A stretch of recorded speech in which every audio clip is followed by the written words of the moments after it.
지난 시간까지 우리는 그 십계명의 큰 주제, 십계명의 큰 주제가 있어요. 그 중에서 큰 주제가 뭐냐? 하나님 사랑, 이웃 사랑이죠. 십계명의 큰 주제는. 근데 그 중에 첫 번째인 하나님 사랑에 대해서 공부했어요. 그래서 1계명부터 4계명은 우리가 섬길 대상이신 하나님을 어떤 방법과 어떤 태도로 섬길 것인지를 다룬 계명이에요. 그래서 너는 마음을 다하고 뜻을 다하고 힘을 다하여 내 하나님 여호와를 사랑하라는 신명기 6장 5절 말씀으로 이 1계명과 4계명을 딱 요약할 수 있습니다. 하나님 사랑을. 자, 오늘 말씀은 십계명의 5번째 계명으로서 내 이웃 사랑하기를 내 자신과 같이 하라라는 이 레위기 19장 18절 말씀으로 요약되는 이웃 사랑에 대한 첫 번째 계명이에요. 그러니까 이웃을 사랑하라는 이 하나님의 말씀, 이웃을 사랑하라라는 이 하나님의 말씀은 단순히 남에게 피해를 주지 말고 도우며 착하게 살라고 하는 그런 도덕적인 규범을 제시하고 있지 않습니다. 우리가 착각하면 안 돼요. 이웃을 사랑하라. 이게 어떤 도덕적 규범, 여기에 딱 묶여 있는 게 아니란 말이에요. 우리는 하나님의 형상대로 지음받은 존귀한 존재입니다. 하나님의 형상이라고 하는 이 전제를 바탕으로 하나님의 사랑의 대상인, 이 하나님의 사랑의 대상이 누구예요? 우리예요. 인간. 이 하나님의 사랑의 대상인 동료 인간을 자기 자신을 사랑하듯이 사랑하라는 거예요. 결국 이웃을 사랑하라는 하나님의 말씀은 하나님께서 사랑하시는 하나님의 형상인 동료 인간을 사랑함으로써 하나님을 사랑하라는 명령이에요. 하나님이 사랑하는 인간을 내 몸같이 사랑해서 그것이 하나님을 사랑하는 것으로 드러내라 이거예요. 이것이 뭐냐? 이웃사랑이에요. 그러니까 우리가 일반적으로 도덕적인 어떤 기범에다가 딱 가둬놓으면 안 돼. 착하게 살아라, 잘 대해줘라, 이거에 끝나면 안 된다는 거죠. 따라서 우리는 이웃을 사랑하라는 하나님의 말씀에 순종하는 것 또한 하나님을 사랑하는 것이라는 사실을 마음에 새기고 제5계명부터 10계명을 지켜야 됩니다. 그래서 이제 오늘 우리가 다룰 5계명을 다시 한번 읽어보겠습니다. 자, 출애굽기 20장 12절이에요. 네, 출애굽기 20장 12절. 시작. 출애굽기 20장 12절 시작. 내 부모를 공경하라. 그리하면 내 하나님 여호와가 내게 준 땅에서 생명이 길리라. 내 생명이 길리라. 5계명은 이웃사랑을 다루고 있는 첫 번째 계명이에요. 왜 하나님께서는 부모를 공경하라는 명령을 이웃사랑의 첫 번째 계명으로 주셨을까라는 것을 우리가 생각해 봐야 돼요.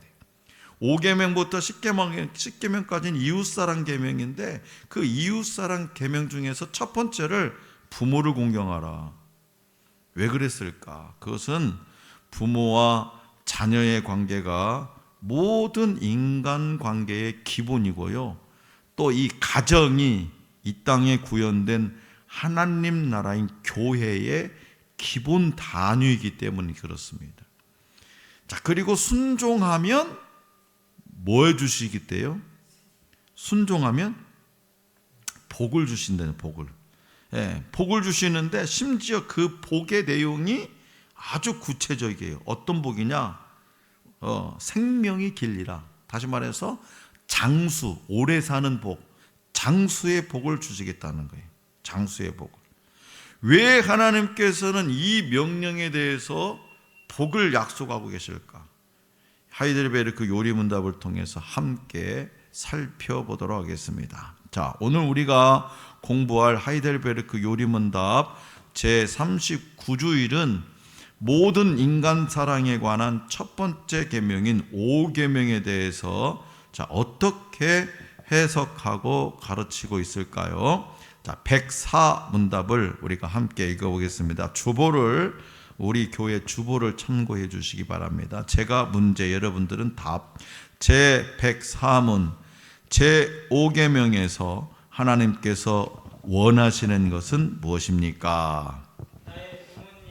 그리고 내 위에 있는 모든 권위에 모든 공경과 사랑과 신실함을 나타내고 그들의 모든 좋은 가르침과 징계에 대하여 합당한 순종을 하며 또한 그들의 약점과 부족에 대해서는 인내해야 합니다. 왜냐하면 그들의 손을 통해 우리를 다스리시는 것이 하나님의 뜻이기 때문입니다. 아멘. 네. 제5계명에서 하나님께서 원하시는 것이 뭐냐? 본 문답에서 먼저 우리가 공경하고 순종해야 할 대상에 대해서 가르치고 있죠. 여기서 우리가 순종할 대상이 부모로만 국한되는 것이 아니라는 것을 배울 수 있어요. 부모를 공경하라는 명령을 통해서 부모는 당연한 거고, 부모로 대표되는 나보다 위에 있는 모든 권위에 대해서 순종하라는 명령이에요. 예? 부모는 당연지사고 나보다 위에 있는 모든 권위, 그 권위에 대해서 순종하라는 거예요. 따라서 우리가 순종할 대상으로 부모뿐만 아니라 하나님께서 세우신 교회의 직분자, 그 다음에 학교의 선생님들, 직장의 상사들, 더 나아가서 이 국가 정부로까지, 대통령, 국가 정부로까지 확장시켜야 되는 거죠. 왜냐하면 하나님께서는 직분자와 권세자들을 세우심으로써 이 사회를 질서 있게 유지하도록 하셨기 때문입니다. 그것은 하나님께서 처음 사람을 만드셨을 때 이미 시작하신 일이에요. 가장 먼저 하나님께서는 우리 조상인 아담에게 동산 중앙에 있는 나무의 열매를 먹지 말라고 하셨죠. 그렇게 하심으로써 사람이 만물을 다스리는 대리 통치자로 세움을 받았지만, 이 만물을 통치하는 대리 통치자로 세움을 받았지만 그 위에 하나님이 계신다는 사실을 무엇을 통해서 가르치셨다? 그렇지, 선악과, 동산 중앙에 있는 나무, 이 선악과를 통해서 너 위에는 내가 있어, 그걸 가르쳐 준 거예요. 그냥 무작정 그것을 아무 의미 없이 그냥 따먹지 마, 그렇게 말씀하신 것이 아니라 이 만물을 다 다스리는데, 대리 통치자로 다 다스리는데 너 위에는 네 마음대로 기고만장하지 말고 네 위에는 항상 내가 있어, 그걸 명심하라는 거예요. 또 남편을 가정의 대표로 세우셔서 아내는 남편의 다스림을 받도록 하셨고요, 자녀는 부모의 다스림을 받도록 하셨어요. 교회는 어떻습니까? 성도는 우리 주님께서 세우신 직분자의 다스림을 받아야 돼. 이처럼 이 권위는 하나님으로부터 나와서 우리가 사는 가정과 사회를 질서 있게 유지하는 역할을 하고 있더라는 거죠.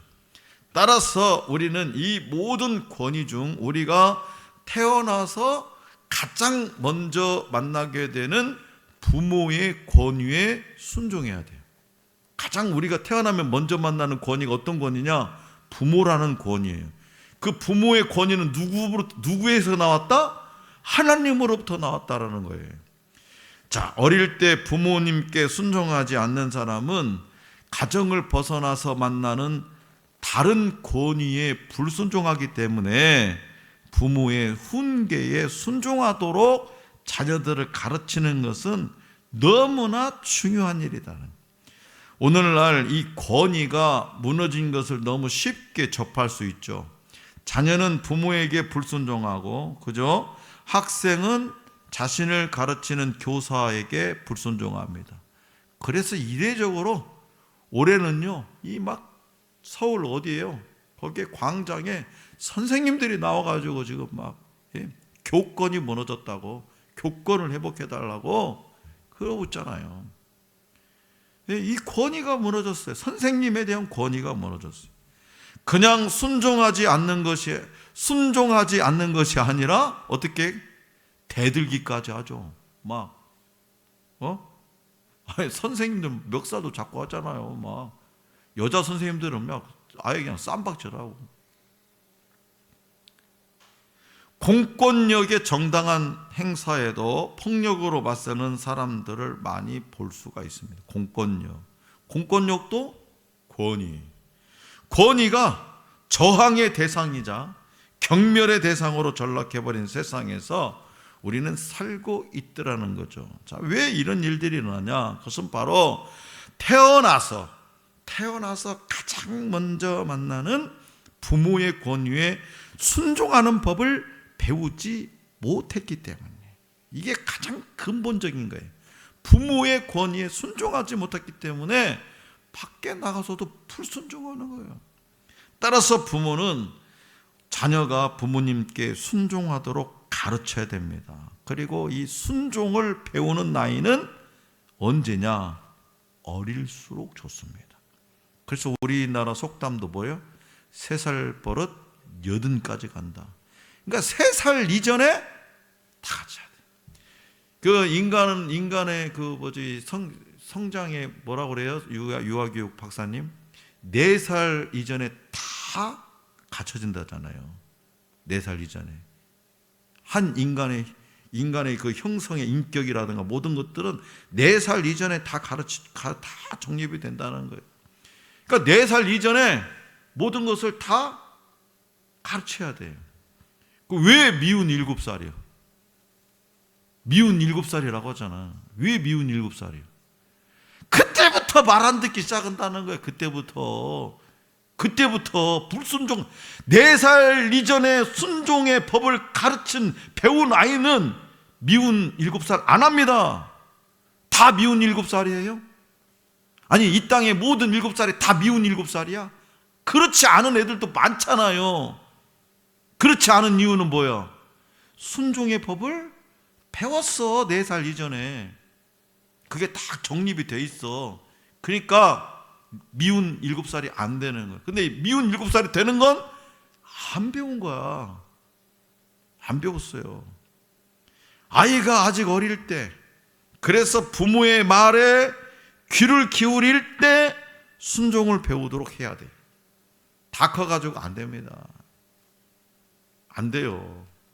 저는요, 우리 아이들이요, 중학교 들어갈 때 딱 접었어요. 진짜 내가 정말 지혜로운 아버지잖아. 중학교 들어가면 딱 접었어요. 초등학교 때까지는 좀 되더라고. 초등학교 때까지는 우리 아이들이 뭘 말을 하면 아버지 무서운 줄도 알고 좀 권위에 딱 한데, 중학교 들어가면 이게 이제 한 3학년 정도 되잖아. 그러면 힘으로도 안 돼요. 솔직히 말해서. 예? 또 우리 애들은 운동을 막 시켰잖아. 어렸을 때부터 운동을 막 특공무술 3단, 막 태권도 2단 막 이렇게 막 안 돼요, 안 돼. 이성미 개그맨 이성미가 아들이 너무 버르장머리 없으니까 막 주먹을 들여고 콱 날렸는데 탁 손을 잡아대니까 이게 팔을 힘으로 안 되니까 그때 엄청 쪽팔리더래. 안 되는 거예요. 안 되는 거예요. 그러니까 우리 부모님들은 언제 아이들을 가르쳐야 돼? 그렇지. 힘 없을 때 작심 가르쳐야 돼. 순종하는 법을. 자, 그래서 부모의 말에 불순종하면 혼을 내야 돼요. 이건 내 말이 아니라 매를 들라고 성경에 나와. 성경에. 잠언 23장 13절 14절 말씀 보세요. 자, 읽어보세요. 앞에 시작.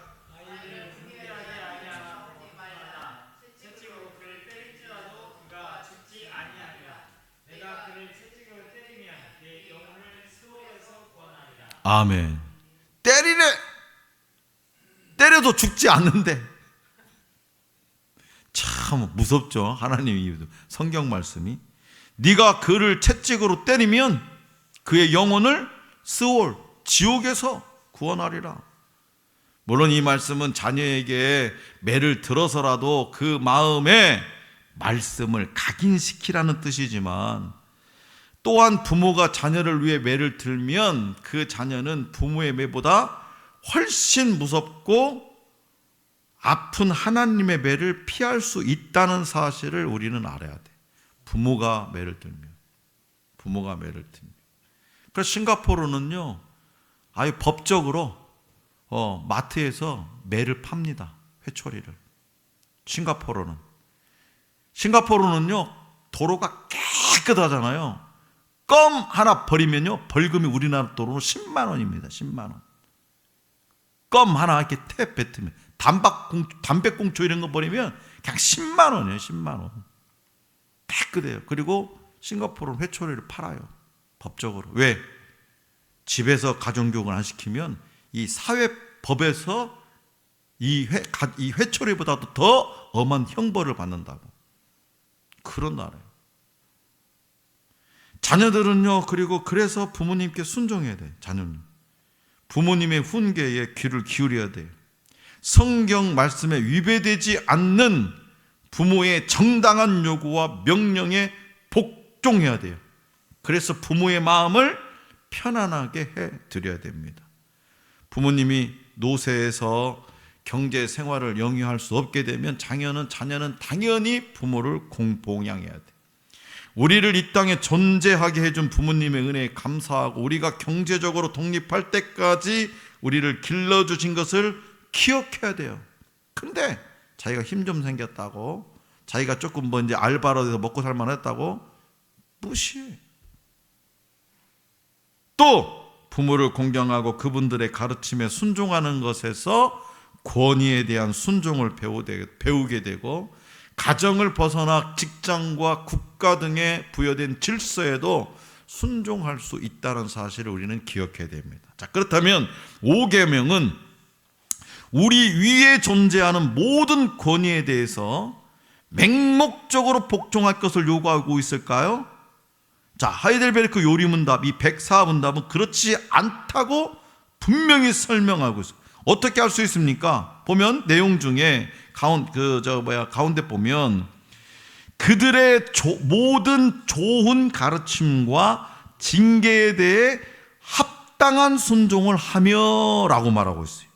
그들의 모든, 내 위에 있는 모든 권위, 이 권위, 그들의 모든 좋은 가르침과 징계에 대해 합당한 순종을 하며, 부모와 직장 상사, 군대 상관, 더 나아가서는 국가가 정당하게 요구하는 모든 의무에 대해서 우리는 당연히 복종해야 됩니다. 그냥 복종하는 것이 아니라 모든 공경과 사랑과 진실함을 나타내야 돼요. 근데 우리의 이 같은 삶을 통해서 하나님께서 영광을 받으시기 때문이죠. 때로는 그들이 우리에게 보여주는 모습이 완전하지 못할 수도 있어요. 부모님들이, 내 위에 있는 권위자들이 인간적인 약점을 보일 수도 있고, 그것이 우리에게 상처가 될 수도 있습니다. 자기도 잘못하면서 왜 나한테 명령이야? 그럴 수 있잖아요. 우리는 어릴 때부터 부모님과 함께 살며 부모님의 모든 것을 보고 삽니다. 어릴 때는 몰랐어요. 우리 아버지가 슈퍼맨 같고 우리 엄마는 원더우먼 같았어요. 어릴 때는 몰랐지만 나이가 들어가면서 부모님의 단점이 하나씩 눈에 들어오더라는 거죠. 하나씩. 그런데 본 문답은 이러한 약점들에 대해서 어떻게 하라? 인내해야 한다고 가르쳤어요. 부모의 약점이 노출되면, 내 눈에 보이면 그거 가지고 따들고, 아니요, 아버지나 잘하세요, 이렇게 대드는 것이 아니라 어떻게 하라고? 인내해야 한다고 가르쳐요. 왜냐하면 부모님도 우리와 같은 인간이기 때문이죠. 그러나 부모님을 포함한 우리의 윗사람들이 우리의 윗사람들이 하나님의 말씀에 정면으로 위배되는 일을 하도록 요구할 때는 거절해야 됩니다. 그리고 자신들이 그러한 죄를 범하려고 할 때 우리는 그것을 단호하게 거절하거나 뜯어 말겨야 돼요. 하나님의 말씀에 정면으로 위배되는 일, 그런 일을 부모가 한다면, 그런 걸 요구한다면 거절하고 뜯어 말겨야 돼. 목숨 걸고라고 말겨야 돼. 그리고 왜냐하면 그 누구의 뜻보다 하나님의 뜻, 하나님의 말씀이 우선이기 때문이죠. 자, 그렇다면 부모와 윗사람에게는 아무런 의무가 없는 걸까요? 그렇지 않죠. 에베소서 6장 4절은 부모의 의무에 대해서 다음과 같이 말씀하고 있어요. 4절 봅시다. 앞에 보세요. 시작. 또 아비들아 너희 자녀를 노엽게 하지 말고 오직 주의 교훈과 훈계로 양육하라. 자, 윗사람들의 의무에 대해서는 9절에서 다음과 같이 말합니다. 9절 시작. 상전들아 너희도 그들에게 이와 같이 하고 위협을 그치라. 이는 그들과 너희의 상전이 하늘에 계시고 그에게는 사람을 외모로 취하는 일이 없는 줄 너희가 알미라. 아멘. 자신에게 주어진 권위를 악용해가지고 자녀와 막 아랫사람을 함부로 대하거나 노엽게 하는 것은 하나님께서 미워하시는 일입니다. 부모는 자녀를 훈계할 때 감정을 실어서는 안 되죠. 그것은 학대가 되기 때문이죠. 학대. 아이가 모를 것 같지만 아빠와 엄마가 자기에게 야단을 칠 때요, 이게 아이들이 사랑을 담아서 하는 것인지 그렇지 않은 것인지 다 알아요. 따라서 때로는요, 필요에 따라 우리가 자녀를 양육할 때 효초를 들어서 자녀의 잘못에 대해 징계해야 하지만 그것이 자녀에게 상처가 되지 않도록 해야 된다는 거죠. 그런데 예전에 우리 참 솔직히 좀 김유곤 집사님 세대, 우리가 참 마지막 세대인 것 같아요. 솔직히 말하면 아버지들 어떻게 혼냈습니까? 그냥 우격 다짐으로 뺨도 때리고 신발장 때리고 학교에서는 어떻게 쓰냐? 학교에서는 어떻게 맞았습니까? 왜 여기는 잡아당기고 그냥 이거 안 해본 사람 없죠? 머리 조금 길렀다고 짜고 머리 좀 길렀다고 세상 교무실로 다 오라게 해가지고 요즘 같았으면 그냥 난리 날 거야. 이거 있잖아, 이거 머리 깎는 거 가운데로 고속도로 내잖아, 고속도로 이렇게. 그리고 집에 가래. 그러고 얼마나 창피해. 아우 진짜 여학생들도 있고 그러는데 그잖아요.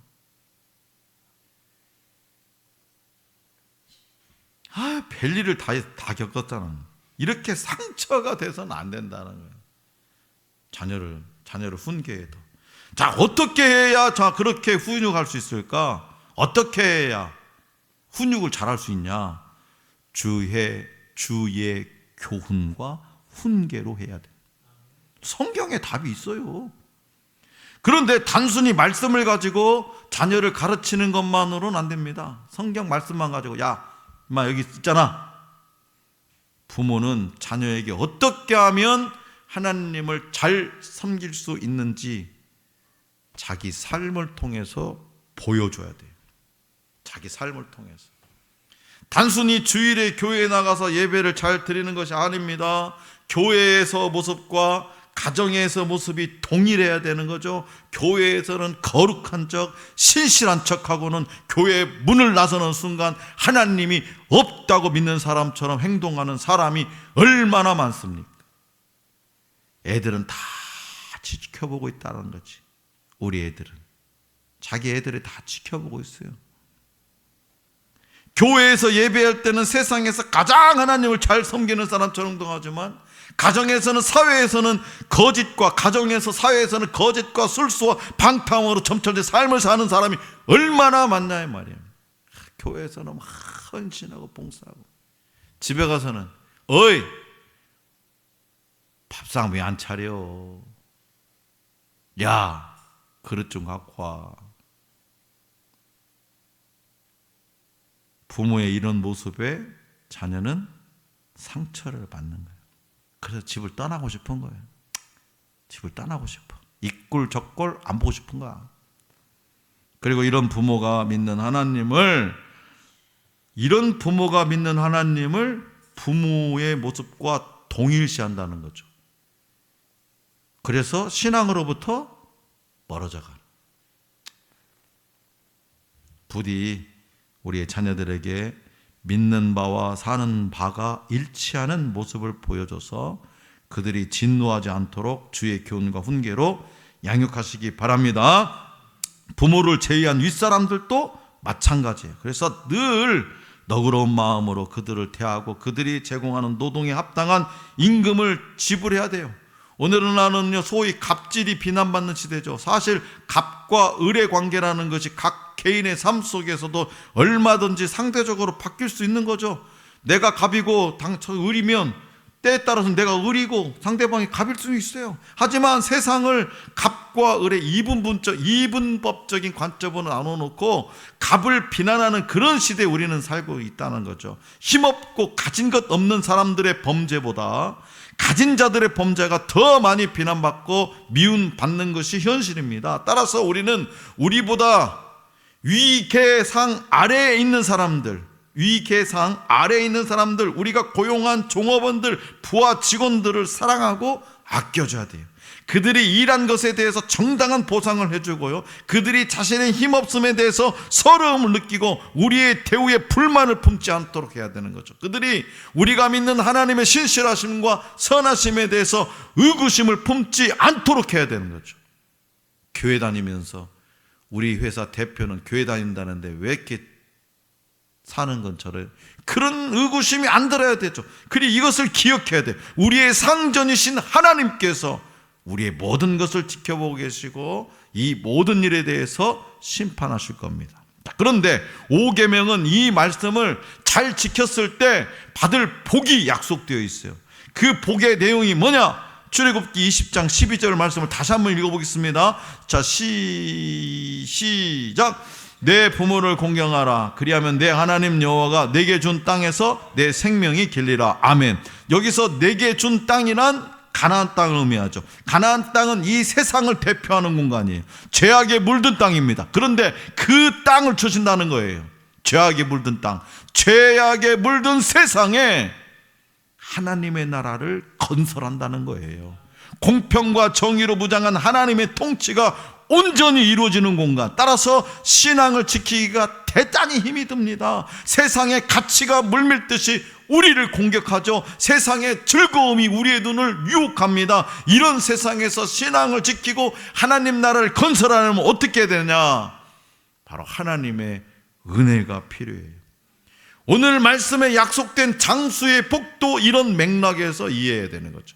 단순히 이 땅에서 오래 사는 것이 복이 아니라 하나님의 은혜로 장수하는 것, 그냥 오래 사는 것 이게 아니라 하나님의 은혜로 장수하는 것이 복이에요. 따라서 땅에서 잘되고 장수하는 복을 누리려면 우리는 하나님을 경외하는 삶을 살아야 됩니다.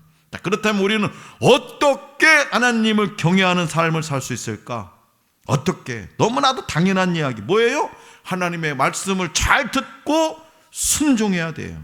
또 부모와 교회의 직분자가 하나님의 말씀을 자녀와 성도들에게 전하는 통로입니다.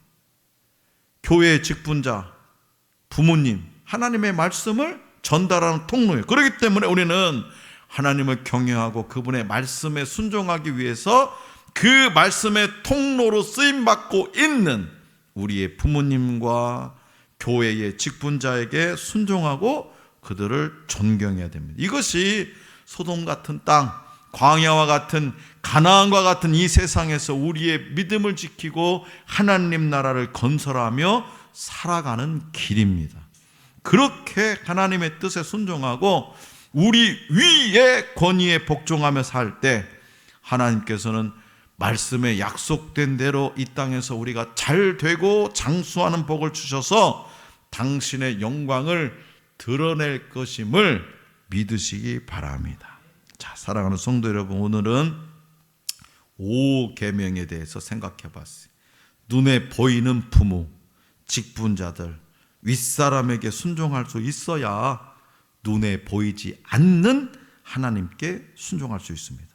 오늘 말씀을 기억하면서 부모님과 우리 위의 모든 합당한 구원이가 요구하는 모든 일에 신실하게 복종함으로 우리에게 부여하신 하나님을 경외하는 삶의 의무를 잘 감당할 수 있기를 원합니다. 그래서 하나님의 은혜 가운데 하나님과 동행하며 말씀에 약속된 대로 이 땅에서 장수와 복을 누리는 저와 여러분들이 될 수 있기를 간절히 기원합니다.